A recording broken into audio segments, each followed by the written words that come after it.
85 साल की उम्र में दुनिया को अलविदा कह गए भारत के बिजनेस टाइकून रतन टाटा। रतन टाटा एक बिजनेसमैन होने के साथ साथ काफी अच्छे इंसान भी थे। उनकी सादगी, उनकी ईमानदारी का हर कोई फैन है।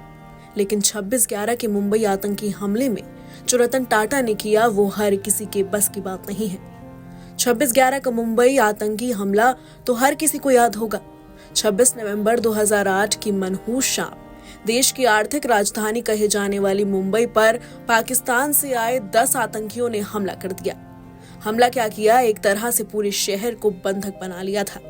60 घंटे तक 3 दिनों तक आतंकवादियों ने जहां जहां तांडव किया, उनमें से एक था मशहूर ताज होटल। वहीं जिसे 1903 में रतन टाटा के दादा जमशेद जी टाटा ने इसलिए बनवाया था कि नस्ल भेद की वजह से उन्हें मुंबई के वॉटसन्स नाम के एक होटल में जाने से रोक दिया गया था। मुंबई हमले के दौरान सबसे आखिर में जिस जगह पर आतंकियों का सफाया हुआ वो था ताज होटल। मुंबई आतंकी हमले में 167 लोगों की मौत हुई थी। 10 आतंकियों में से 9 ढेर कर दिए गए। रतन टाटा को जैसे ही ताज होटल पर हमले की जानकारी मिली, वो आतंकियों की गोलीबारी की परवाह किए बिना तुरंत वहां पहुंच गए। होटल गोलियों की धड़धड़ाहट से थर्रा रहा था और उसी बीच वो वहां पहुंच गए।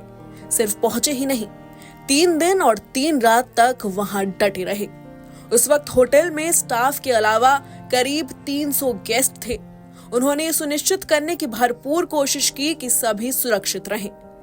मुंबई आतंकी हमले के बाद ताज होटल के पीड़ितों के लिए टाटा ने जो किया वो सिर्फ वही कर सकते थे। सिर्फ ताज होटल पर हमले में मारे या घायल हुए पीड़ित ही नहीं, बल्कि कई दूसरे पीड़ितों और उनके परिजनों की मदद सुनिश्चित की। रतन टाटा होटल के 80 कर्मचारियों के परिवारों से व्यक्तिगत रूप से मिले, जो या तो मारे गए थे या जख्मी हुए थे।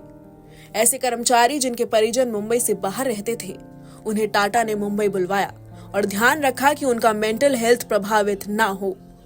उन सभी को होटल प्रेसिडेंट में 3 हफ्तों तक ठहराया गया। सिर्फ 20 दिनों के भीतर टाटा की तरफ से एक नया ट्रस्ट बनाया गया, जिसका मकसद कर्मचारियों को राहत पहुंचाना था। रतन टाटा ने आतंकी हमले के पीड़ितों के 46 बच्चों की पढ़ाई लिखाई की पूरी जिम्मेदारी ली।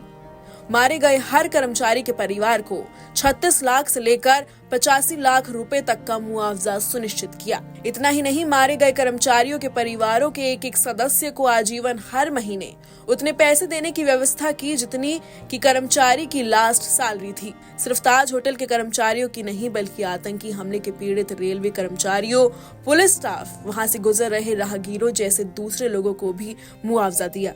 इनमें से सभी को 6 महीने तक 10,000 रुपए महीने की मदद दी गई। Bureau report, news nation. News nation अब व्हाट्सएप पर खबरों की ताजा अपडेट के लिए न्यूज नेशन के इस QR कोड को स्कैन करें।